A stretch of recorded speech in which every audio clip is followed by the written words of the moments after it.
Hello students, स्वागत है आपका हमारे चैनल पर। और आज मैं इस वीडियो में बताऊंगा आपको सरफेस टेंशन के बारे में। ठीक है, तो सरफेस टेंशन क्या होता है, जल्दी से स्टार्ट करते हैं। तो देखो, सरफेस टेंशन को हिंदी में बोलते हैं हम पृष्ठ तनाव। लिख देता हूँ यहाँ पर, क्या बोलते हैं हम, पृष्ठ तनाव। यहाँ पर क्या है, टेंशन हो रहा है। टेंशन मतलब तनाव, टेंशन मतलब एक खिंचाव, एक तरह का। टेंशन का मतलब होता है खिंचाव, और सरफेस टेंशन मतलब सरफेस पर एक तरह की खिंचाव होती है। किसके द्वारा? मॉलिक्यूल्स के द्वारा। ठीक है, और ये किस में होती है, ये प्रॉपर्टी किस में होती है, लिक्विड में प्रॉपर्टी होती है। ठीक है, लिक्विड की प्रॉपर्टी है सरफेस टेंशन। तो जिसके कारण आपने देखा होगा कि जो भी एग्जाम्पल मैं बताऊंगा आपको, सभी सरफेस टेंशन के होंगे। जैसे कि पानी के ऊपर देखा हो कभी कभी कि पत्ती तैरती रहती है, या फिर अगर आप हल्का सा धीरे से सुई रख दोगे पानी के सरफेस पे, तो वो क्या होगा, वो निडल क्या होगा, वो तैरती रहती है। या कभी कभी देखा होगा पानी के सरफेस पर जो मच्छर होते हैं वो बैठ जाते हैं, मस्कीटोज, और वो क्या होते हैं, डूबते नहीं है। क्यों? क्योंकि सरफेस टेंशन के कारण। और एग्जांपल क्या हो सकते हैं सरफेस टेंशन के, कि जो मॉलिक्यूल्स होते हैं, जो बारिश जब होती है तो जो पानी की जो ड्रॉप्स होते हैं वो क्या होते हैं, स्फेरिकल होते हैं। ठीक है, जो ड्रॉप्स होते हैं वो कैसे होते हैं, स्फेरिकल होते हैं, गोल होते हैं। क्यों? सरफेस टेंशन के कारण। वो कैसे होता है वो मैं आपको अभी बताऊँगा। ठीक है, तो बहुत सारे इसके एग्जाम्पल हो सकते हैं सरफेस टेंशन के। तो सबसे पहले देखो, बेसिक में बता देता हूँ। सरफेस टेंशन में मतलब क्या होता है कि इसमें मॉलिक्यूल्स के द्वारा क्या होता है, एक तरह का खिंचाव होता है। जैसे अब देखो, सबसे पहले बताता हूँ। जैसे कि हमने एक कंटेनर लिया, उसमें क्या है, मॉलिक्यूल्स है वाटर के बहुत सारे। ठीक है, उसमें वाटर है, भर लिया हमने। ठीक है, यहाँ तक हमने वाटर भरा हुआ है। ठीक है, इसमें पूरे में क्या है, वाटर भरा हुआ है। अब एक मॉलिक्यूल यहाँ भी होगा, ये मॉलिक्यूल यहाँ भी होगा, यहाँ भी होगा, यहाँ भी होगा, यहाँ भी होगा, हर जगह होगा। ठीक है, तो एक मॉलिक्यूल्स को मैं यहाँ मान लेता हूँ और एक मॉलिक्यूल को यहाँ मान लेता हूँ, जो आपकी बुक में दे रखा है। तो उसमें क्या होगा स्टूडेंट्स, इस मॉलिक्यूल को चारों तरफ मॉलिक्यूल्स ने घेर रखे हैं, वाटर मॉलिक्यूल्स ने।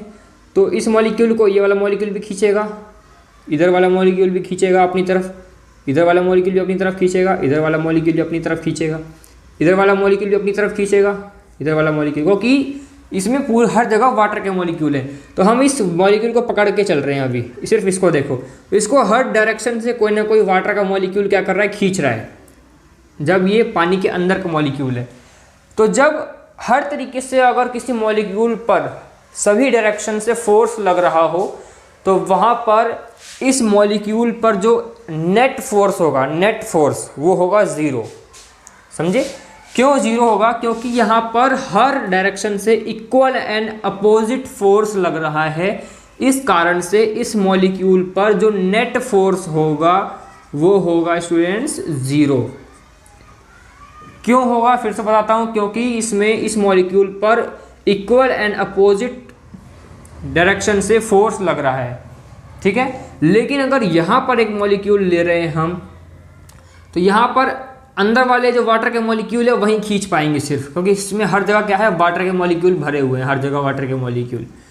तो यहाँ पर इसको इधर से खींचेगा एक मॉलिक्यूल इधर से खींचेगा, एक मॉलिक्यूल इधर से खींचेगा, और भी खींच सकते हैं। लेकिन ऊपर से क्या खींचेगा? क्या ऊपर से भी खींचेगा कोई मॉलिक्यूल वाटर का? नहीं, ऊपर से कोई भी मॉलिक्यूल नहीं खींचेगा स्टूडेंट्स। तो यहाँ पर नेट फोर्स क्या जीरो होगा? नहीं होगा। यहाँ पर इक्वल एंड अपोजिट फोर्स नहीं लग रहा है, इस कारण से यहाँ पर नेट फोर्स जीरो नहीं होगा स्टूडेंट्स। मतलब इस पे कुछ ना कुछ फोर्स लग रहा है, ये कोई भी फोर्स फील नहीं करेगा, क्योंकि इसको हर डायरेक्शन से कोई ना कोई मॉलिक्यूल खींच रहा है विद इक्वल फोर्स। तो इस पर नेट फोर्स जीरो है, इस पर कोई भी फोर्स फील नहीं कर रहा है। ये स्टेबल है, ये स्टेबल है।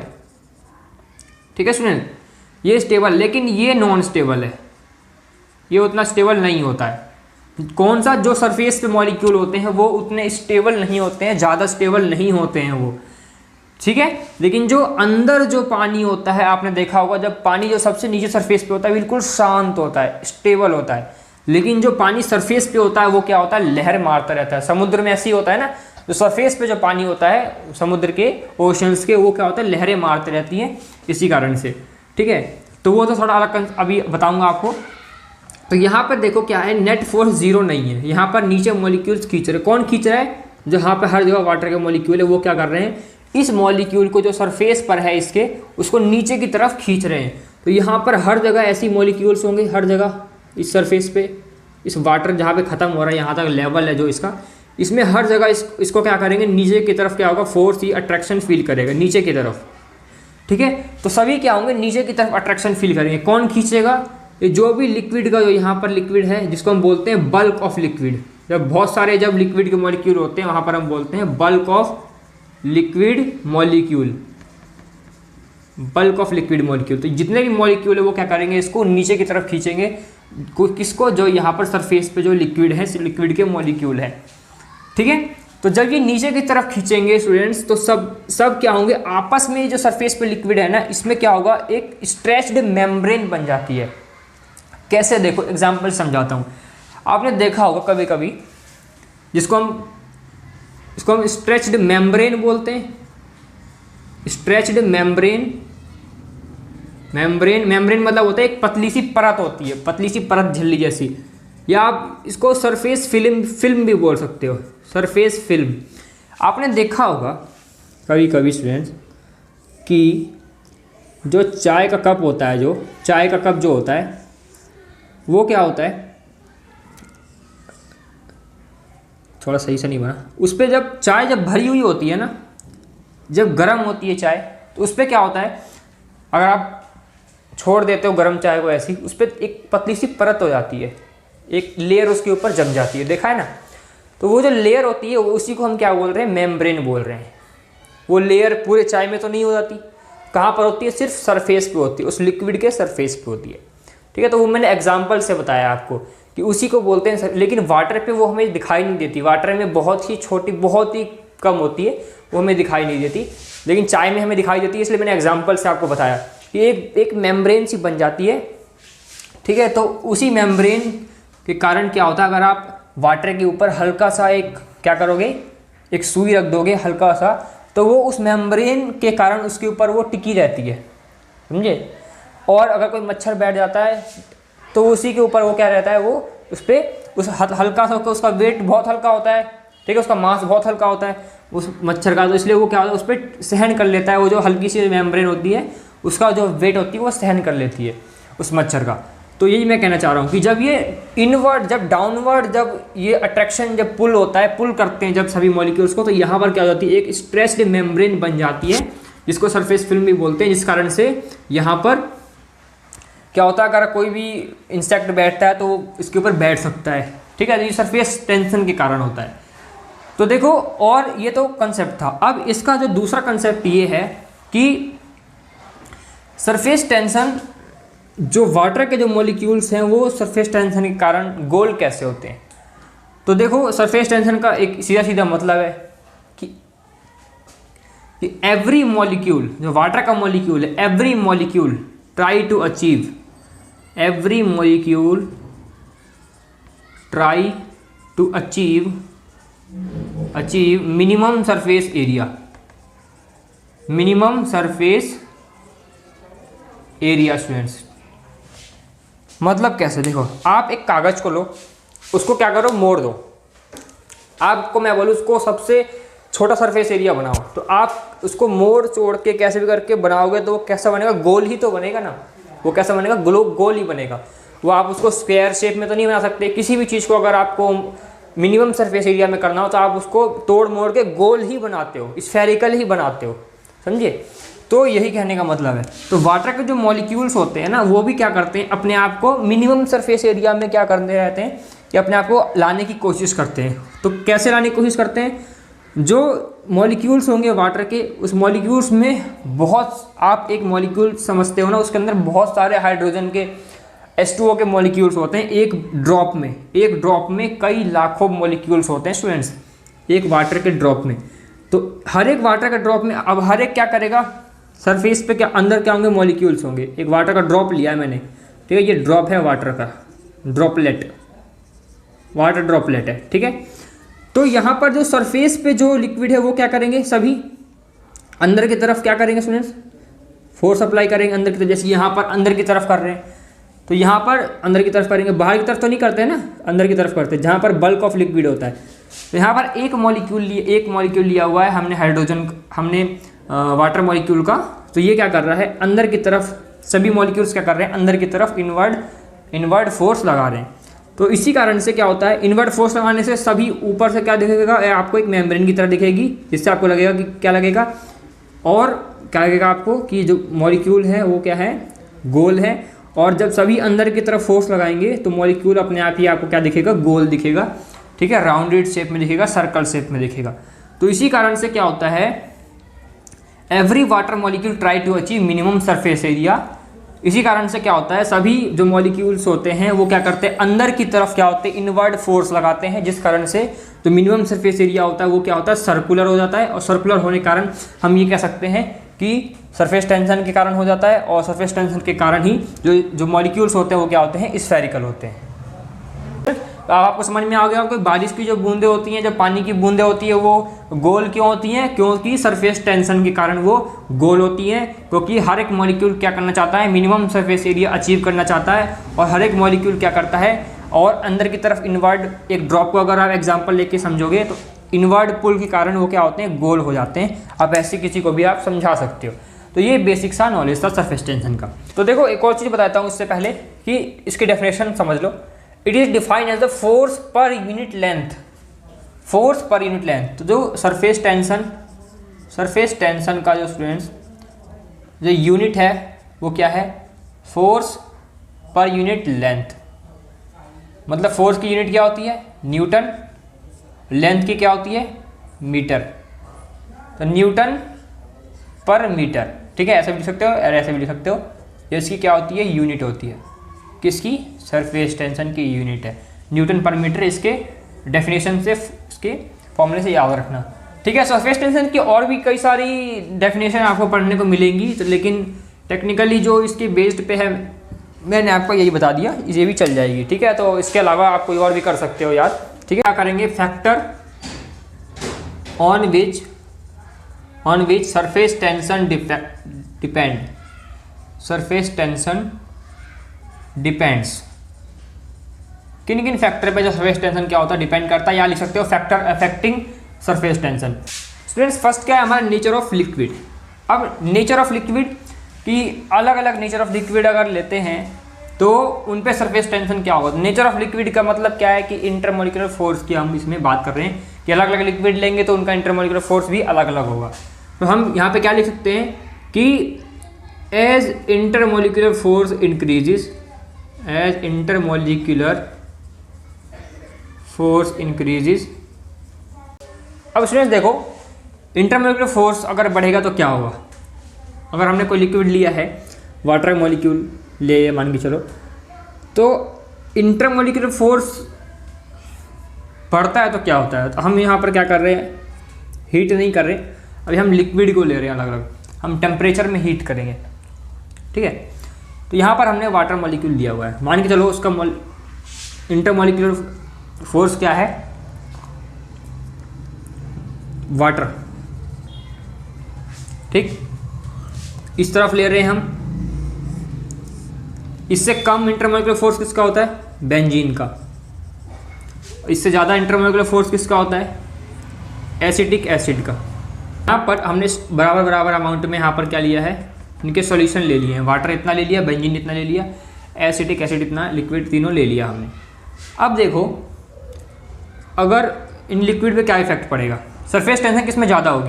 तो आप इसको ऐसे समझ सकते हो कि जिसकी मेम्ब्रेन अच्छी बनेगी ना, जिसकी मेम्ब्रेन अच्छी बनेगी उसका सरफेस टेंशन भी अच्छा होगा, समझे। तो वाटर का तो समझते हो, वाटर मॉलिक्यूल का मैंने बता दिया आपको। अब अगर देखो सबसे पहले आते हैं बेंजीन पे, इसका वाटर से क्या है, कम है इंटरमोलिकुलर फोर्स। इसका इंटरमोलिकुलर फोर्स क्या है,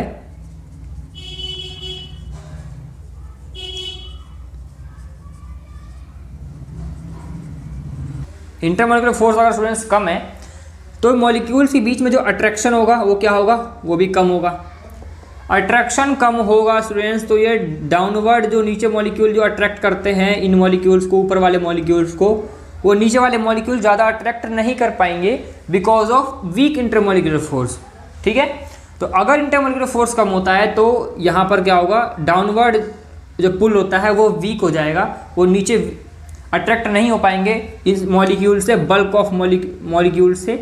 तो इसी कारण से इसमें क्या होगा, सरफेस टेंशन क्या हो जाएगी, लेस हो जाएगा, लेस सरफेस टेंशन। समझ गए स्टूडेंट्स? देखो कितना बढ़िया क्वेश्चन मैंने बताया आपको। और अगर वाटर से ज़्यादा अगर इंटरमॉलिक्यूलर फोर्स है किसी भी सिर्फ इसका ही बात नहीं कर रहा, किसी भी सॉल्यूशन हो सकता है किसी मॉलिक्यूल का, तो अब अट्रैक्शन ज़्यादा है स्टूडेंट्स, तो यहाँ पर जितने भी होंगे ना ये बहुत ज़्यादा स्ट्रांगली अट्रैक्ट होंगे नीचे वाले मॉलिक्यूल से। तो यहाँ पर जो मेम्ब्रेन बनेगी बहुत ही स्ट्रांग बनेगी और बहुत ही अच्छी मेम्ब्रेन बनेगी, क्योंकि सभी क्या करेंगे, अट्रैक्ट करेंगे दूसरे को। तो सभी मॉलिक्यूल अट्रैक्ट होकर के ज्वाइन होकर के क्या होंगे, अट्रैक्ट हो जाएंगे एक दूसरे से, नीचे की तरफ अट्रैक्ट होंगे सभी मॉलिक्यूल और क्या होंगे, एक अच्छी सी लेयर मेम्ब्रेन बना लेंगे ऊपर ही, समझे। तो जितना ज़्यादा इंटरमॉलिक्यूलर फोर्स होगा उतना ही ज़्यादा सरफेस टेंशन होगा, मैक्सिमम सरफेस टेंशन या मोर सरफेस टेंशन लिख सकते हो, ठीक है। कब, जब इंटरमॉलिक्यूलर फोर्स क्या होगा, इंक्रीज होगा, तो मोर सरफेस टेंशन। तो क्या लिख सकते हो, as intermolecular force increases inward force, inward pull also increases. तो इनवर्ड पुल होता है जो नीचे की तरफ जो पुल खिंचाव होता है, inward pull by bulk of molecule लिख सकते हो, also increases. So surface tension आप बढ़ा के भी लिख सकते हो, सरफेस टेंशन ऑल्सो इंक्रीजेस, ठीक है। तो ये आपका सरफेस टेंशन था। तो टेम्परेचर का क्या इफेक्ट पड़ता है सरफेस टेंशन पे। अब हम क्या करेंगे, यहाँ पर हीट करेंगे, यहाँ पर हीट कर रहे हैं, ठीक है। हम कम और ज़्यादा की बात करें तो वाटर को भी छोड़ देते हैं, हमें यही देखना है कि ज़्यादा और कम किस में, ठीक है। तो हम इन्हीं की बात कर रहे हैं, ठीक है। वाटर को भी ले सकते हो, ऐसी बात नहीं है, ठीक है। तो हम यहाँ इसको हीट कर, ये तो नॉर्मली रहेगा बीच का है, लेकिन कम और ज़्यादा देख रहे हैं हमने हीट किया, ठीक। हीट करोगे क्या होगा, जो भी अट्रैक्शन होगा वो क्या होगा स्टूडेंट्स, इनके बीच का अट्रैक्शन हीट करने से क्या होगा, काइनेटिक एनर्जी बढ़ेगी। सबसे पहले तो मॉलिक्यूल के अंदर की काइनेटिक एनर्जी बढ़ेगी सबसे पहले हीट करोगे तो, क्योंकि एनर्जी मिलेगी, काइनेटिक एनर्जी बढ़ जाएगी, मॉलिक्यूल इधर उधर भागने की कोशिश करेंगे, इधर उधर भागेंगे, अट्रैक्शन क्या होगा, टूट जाएगा।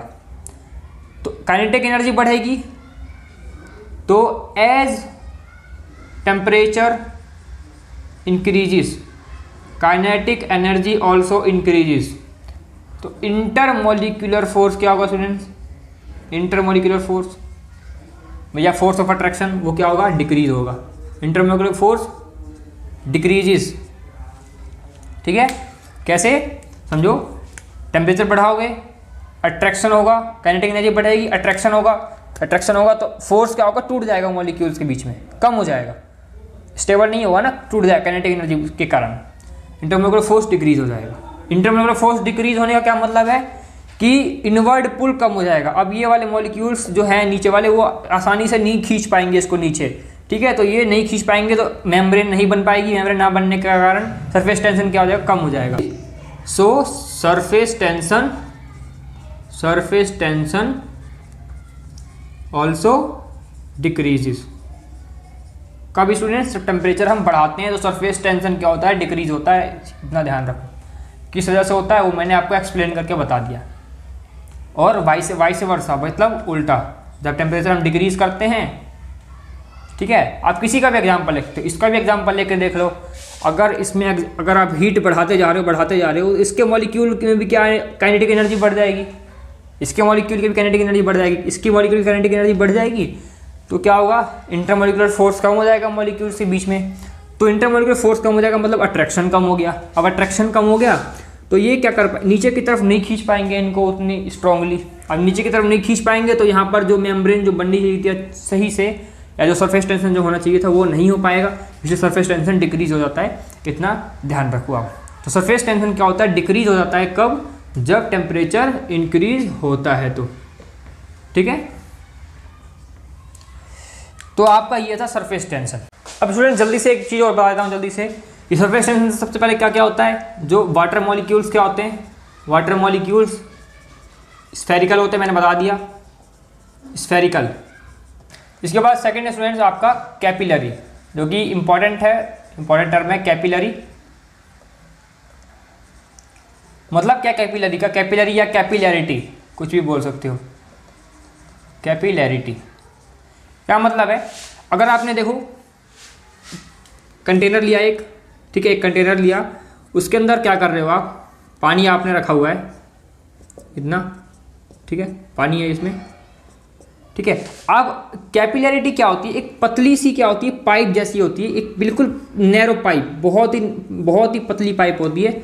उसको पाइप को अगर आप पानी में अगर डुबाते हो, जैसे मान के चलो यहाँ तक पानी भरा हुआ है, ठीक है, अगर आप उसको पानी में डुबाते हो उस ट्यूब को, ठीक है, इस ट्यूब को दबाते, कांच का ट्यूब होता है, बहुत ही पतला होता है, बहुत ही पतला, उसको डुबाओगे और यहाँ पे पानी भरा हुआ है, कांच का ट्यूब होता है, ठीक है, ग्लास ट्यूब होता है एक तरह का कांच का ट्यूब, इसको आप डुबा, यहाँ पर हमने क्या लिया, वाटर लिया है, ये क्या है, ग्लास ट्यूब है, कांच का ट्यूब है। तो यहाँ पर जो वाटर के मॉलिक्यूल होंगे स्टूडेंट्स, ये अंदर की तरफ इसके अंदर इनवर्ड पुल होगा। क्यों होगा, सरफेस टेंशन के कारण ही इनवर्ड पुल होगा इसके अंदर, ठीक है। तो यहाँ पर जो ऐसे हो जाएगा, ये मॉलिक्यूल इसके अंदर ऐसे भर जाएगा, कनकेव, ऐसे कनकेव की तरह, इसको हम बोलते हैं कनकेव मेनिस्कस। कनकेव में ऐसे ही होता है ना इसमें, ऐसे कनकेव लेंस ऐसे ही होता है, ऐसे कर्व जैसे होते हैं, ठीक है। तो यहाँ पर जो इसके अंदर जो वाटर जो मॉलिक्यूल जाएगा वो ऐसे जाएगा, कनकेव मेनिस्कस, क्योंकि इसके अंदर कौन सा फोर्स होता है, कोहेसिव फोर्स होता है। कोहेसिव फोर्स कौन से होते हैं, जो कि अट्रैक्ट कर दें एक दूसरे को। और अगर हम वाटर की जगह पर, सेम कंटेनर में वाटर की जगह पर अगर हम लेते हैं मर्क्यूरी में क्या होता है, एडहेसिव फोर्स होता है, एडहेसिव फोर्स होता है। और इसमें जो मेनिस्कस होता है वो कैसा होगा, वो कन्वेक्स मेनिस्कस होगा। कैसे, इसमें भी आप क्या करो, एक पतली सी क्या करो, ग्लास का, थोड़ा मैं बड़ा करके दिखाता हूँ, इसमें ट्यूब, आपने ग्लास का ट्यूब लिया, ठीक है, इसमें आपने क्या करा, मर्क्यूरी भर दिया। अब जो इसके अंदर जो इनवर्ड सरफेस टेंशन के कारण, जब कैपिलैरिटी के कारण, या सरफेस टेंशन भी है और कैपिलैरिटी दोनों एक्शन हो रहे हैं यहाँ पर, ठीक है। तो कैपिलैरिटी के कारण ये अंदर चले जाता है, और कैपिलैरिटी के कारण जब ये अंदर जाएगा यहाँ भी, तो यहाँ पर जो मेनिस्कस बनेगा वो ऐसे बनेगा, कन्वेक्स बाहर की तरफ, ठीक है। कनकेव ऐसे होता है, कन्वेक्स ऐसे होता है स्टूडेंट्स, ठीक है, ये कन्वेक्स, ठीक है, और ये कनकेव है। यहाँ पर क्या हो, कन्वेक्स मेनिस्कस, कब, जब यहाँ पर मर्क्यूरी हो, कन्वेक्स मेनिस्कस, इसको नाम ही इसका यही है, कन्वेक्स मेनिस्कस, कनकेव मेनिस्कस। तो स्टूडेंट्स देखो यहाँ पर मैं समझा देता हूँ कि जो मेनिस्कस है उसका मतलब क्या है। तो जो ये कर्ड, जो इसमें क्या है, ऐसे जो कनकेव बना है, कनकेव जो ऐसे बना है वो है मेनिस्कस, और जो यहाँ पर कन्वेक्स ऐसे बना है मर्क्यूरी में, उसको हम क्या बोलते हैं, मेनिस्कस बोलते हैं। कनकेव और कन्वेक्स जो बना हुआ है ऐसे, जो साइन ऐसे, उसको हम मेनिस्कस बोलते हैं। और कनकेव है तो कनकेव मेनिस्कस, और कन्वेक्स ऐसे है तो कन्वेक्स मेनिस्कस, ठीक है। तो ये हुआ किस लिए है, किस वजह से हुआ है, कैपिलैरिटी एक्शन के कारण हुआ है, कैपिलरी एक्शन के कारण हुआ है ये, ठीक है। वाटर में कौन सा होता है, कोहेसिव फोर्स होता है। कोहेसिव फोर्स कौन से होते हैं, जो सेम सब्सटेंस के अंदर होता है, जैसे कि ग्लास और वाटर के अंदर कोहेसिव फोर्स होता है, ठीक है। लेकिन एडहेसिव फोर्स क्या होता है, जो डिफरेंट सब्सटेंस के अंदर होता है। अगर वाटर के अंदर, अगर ग्लास ट्यूब के अंदर आप डालोगे ये क्या बोलते हैं, मर्क्यूरी के मॉलिक्यूल, तो ये क्या होगा, इसके सरफेस से टच नहीं होंगे, चिपकेंगे नहीं। लेकिन वाटर क्या होगा, ग्लास के सरफेस से चिपक जाता है। तो जो एडहेसिव फोर्स होता है मर्क्यूरी के अंदर, इसी कारण से क्या होता है, इसमें कन्वेक्स मेनिस्कस होता है। और ये कभी भी एडहेसिव फोर्स के कारण ये कभी भी किसी भी सब्सटेंस में चिपकता नहीं है कभी भी। अगर हाथ पे रखो, प्लेट में रखो, वैसा का वैसे ही रहेगा, वो गिरा दोगे वैसे का वैसे पूरा ड्रॉप उसका गिर जाएगा। लेकिन एडहेसिव फोर्स के कारण इसके जो मर्क्यूरी होता है ना, इसके अंदर तो सबसे ज़्यादा सरफेस टेंशन होता है, आप ऐसे बता सकते हो, क्योंकि इसके जो मॉलिक्यूल्स होते हैं हमेशा गोली होते हैं, स्फेरिकली होते हैं, आपको मिलेंगे। इनका अट्रैक्शन बहुत ही स्ट्रांग होता है, इसमें सरफेस टेंशन भी सबसे ज़्यादा होती है, ये बात भी समझो आप, समझे। तो मैं आपको यहीं पर इस वीडियो को एंड करता हूँ। तो आई होप आपको ये वीडियो समझ में आया होगा स्टूडेंट्स। समझ में आया तो वीडियो को क्या करो, आप लाइक करो और चैनल को सब्सक्राइब कर देना आगे ही ऐसी वीडियोस देखने के लिए। इसके बाद में विस्कोसिटी जो न्यू टॉपिक है वो लेकर के आऊँगा, ठीक है। तब तक के लिए आप पढ़ते रहिए। Thank you.